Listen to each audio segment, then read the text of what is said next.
Hello বন্ধু, তোমরা সবাই কেমন আছো? আবার চলে এলাম পরের ভিডিওতে।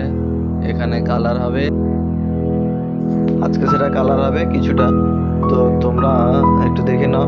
এবার প্রথমে পেন্সিল ড্রয়িংটাকে আমি একটু হালকা করে নিচ্ছি, সেই জন্য একটু রাবার দিয়ে একটু ঘষে হালকা করার পর তারপরে অরেঞ্জ কালার থেকে শুরু করেছি।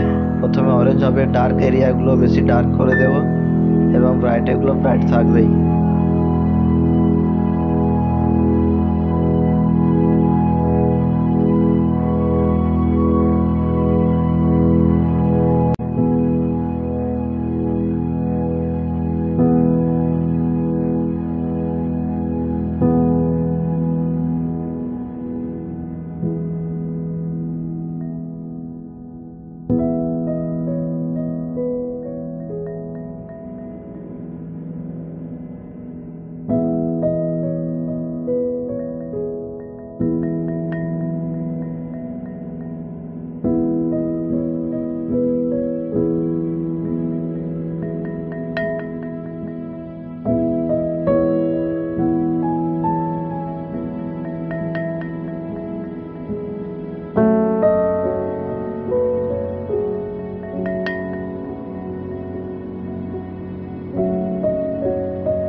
অরেঞ্জটা দিয়ে দেওয়ার পর আবার কিছু কিছু জায়গায় ব্রাউনটা দিচ্ছি। এটা খুব হাই ডার্কের জন্য, তার থেকেও যদি আরো ডার্ক থাকে তখন সেটা ব্ল্যাক দেওয়া হবে। তো এটা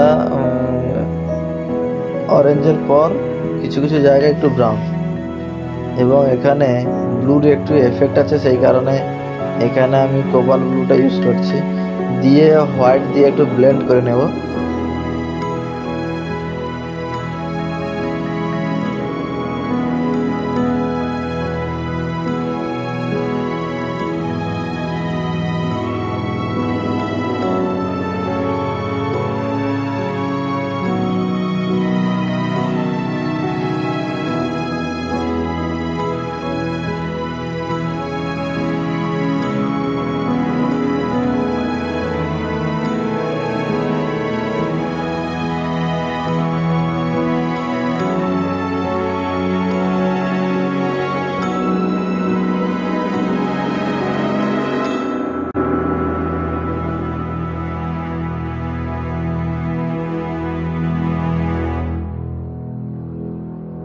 ব্রাউনটা হয়ে যাওয়ার পর একটু ব্লেন্ড করে নিচ্ছি। তারপরে আমি গ্লাস মার্কারতে হাই ডার্ক জায়গাগুলো সেগুলোকে একটু ধরে নেব, যেমন চোখের কাজটা বা চোখের তলা বা এমনি আরও আশেপাশে জায়গাগুলো, সেখানে গ্লাস মার্কার ইউজ করছি ব্ল্যাক কালারের। তোমরা চাইলে এখানে ব্ল্যাক কালারও ইউজ করতে পারো, কিন্তু আমি এখানে মার্কার দিয়ে করছি। মার্কার দিয়ে করলে একটু সুবিধা হয় ছোটোখাটো জায়গা, সেই কারণে। গ্লাস মার্কাতে প্রথমে চোখের কাজটা শুরু করেছিলাম, এবং চোখটা হয়ে যাওয়ার পর এমনি আশেপাশে জায়গায়, অর্থাৎ নাকের সুঁড়, যেটা সুঁড়ের কাছে এবং দাঁতের নিচটা উপরটা, সেগুলোকে একটু হালকা করে একটু ডার্কের দিকে নিয়ে যাব, বা কানের সাইডগুলো।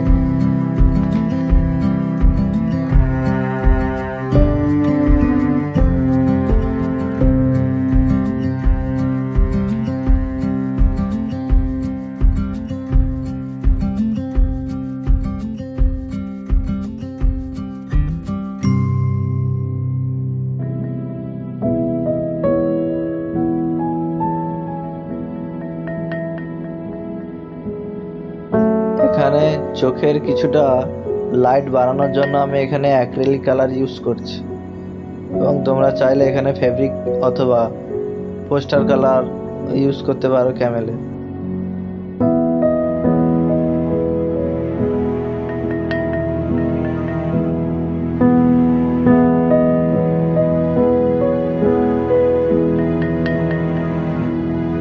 এবার মুখের ফেসটা হয়ে যাওয়ার পর মাথার উপরের অংশটা প্রথমে ব্লু দিয়ে দিয়েছি হালকা, এরপরে ব্রাউন দিয়ে দেব, অথবা র আম্বার বলে একটা কালার আছে, তো সেটাও ইউজ করতে পারো, সেটাও বেশ ভালো।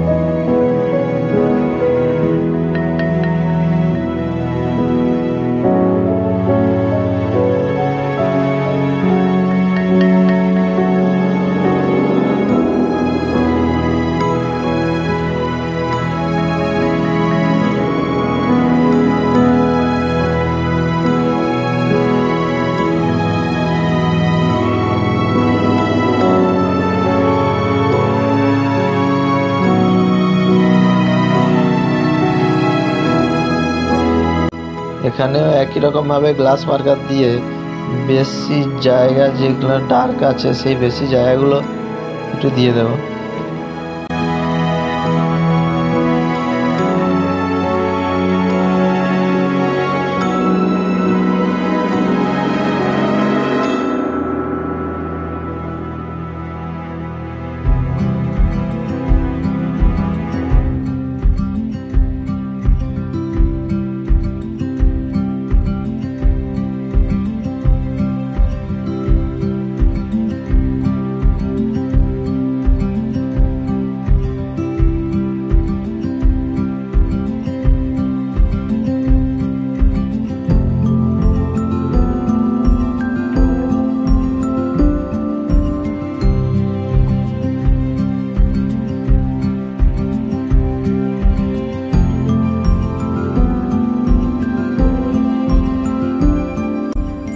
মুখের কাজটা হয়ে যাওয়ার পর এবার হাতে অথবা বডির দিকেও কিছু কিছু জায়গা যেগুলো দেখা যাবে সেগুলো একই প্রসেসে উপরের মতো নিচেও হবে।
ছিল আজকের ভিডিও, দেখা হচ্ছে আবার পরের ভিডিওতে।